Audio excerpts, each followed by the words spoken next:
মৰমৰ ছাত্ৰ ছাত্ৰীসকল নমস্কাৰ। তোমালোকক মই ইয়াৰ আগৰ ভিডিঅ'ত যুগ্ম সংখ্যা আৰু অযুগ্ম সংখ্যাৰ ধাৰণা দিছোঁ।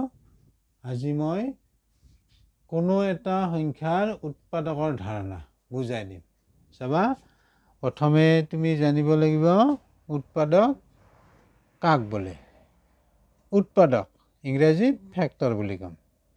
চাবা, এটা সংখ্যাক যিবোৰ সংখ্যাৰে বাকী নোৰোৱাকৈ হৰণ যায় সেই সংখ্যাবোৰক সংখ্যাটোৰ উৎপাদক বোলে।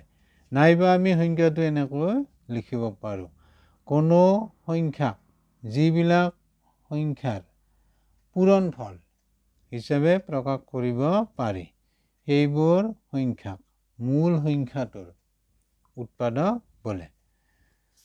চোৱা, যেনে আমি এটা উদাহৰণ লওঁ, তোমালোকৰ বুজি পোৱাত সহজ হ'ব। যেনে চোৱা, 12ৰ উৎপাদক উলিয়াব লাগে। আমি চাবা 12 সমান লিখিব পাৰিম 1 পূৰণ 12। 12 সমান লিখিব পাৰিবা 2 পূৰণ 6। তাৰপিছত 12 সমান লিখিব পাৰিবা 3 পূৰণ 4। কি বুজি পালোঁ ইয়াৰ পৰা আমি? 12 1ৰে হৰণ যাব 12 পাবা।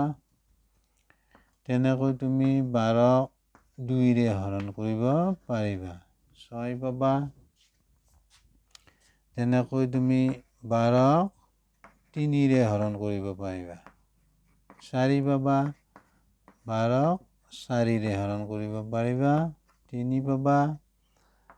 12 12ৰে হৰণ যাব 1 পাবা।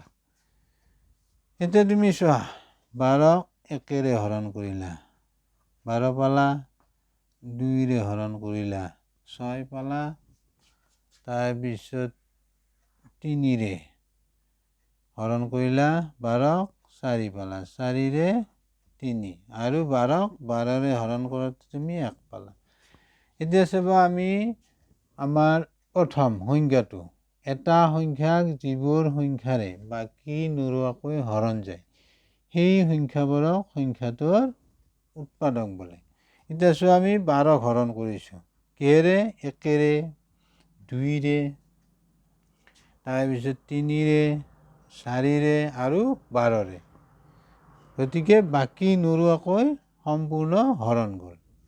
গতিকে চাবা, এতিয়া 1 2 3 4 আৰু 12ক আমি কি ক'ম? এই 12ৰ উৎপাদক বুলি ক'ম।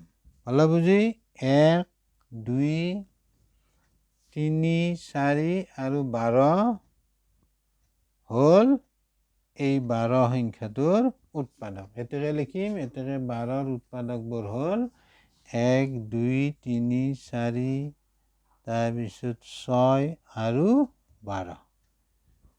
এইকেইটাক ক'ম আমি 12ৰ উৎপাদক। তাৰপিছত চোৱা, আমাৰ দ্বিতীয় সংখ্যাটো চোৱা, নাইবা কোনো সংখ্যাক যিবিলাক সংখ্যাৰ পূৰণফল হিচাপে প্ৰকাশ কৰিব পাৰি সেইবোৰ সংখ্যাক মূল সংখ্যাটোৰ উৎপাদক বোলে। আমাৰ মূল সংখ্যাটো হ'ল 12। এতিয়া 12ক আমি কেনেকৈ দেখুৱাব পাৰিলোঁ? 1 আৰু 12ৰ পূৰণফল হিচাপে 12ক দেখুৱাব পাৰিলোঁ 2 পূৰণ 6ৰ পূৰণফল হিচাপে, 12ক দেখুৱাব পাৰিলোঁ 3 পূৰণ 4ৰ পূৰণফল হিচাপে। গতিকে 1 2 3 4 6 12 এই 12 সংখ্যাটোৰ কি হ'ব? উৎপাদক।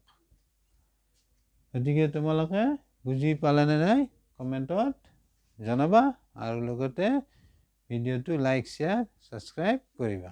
Thank you, bye by.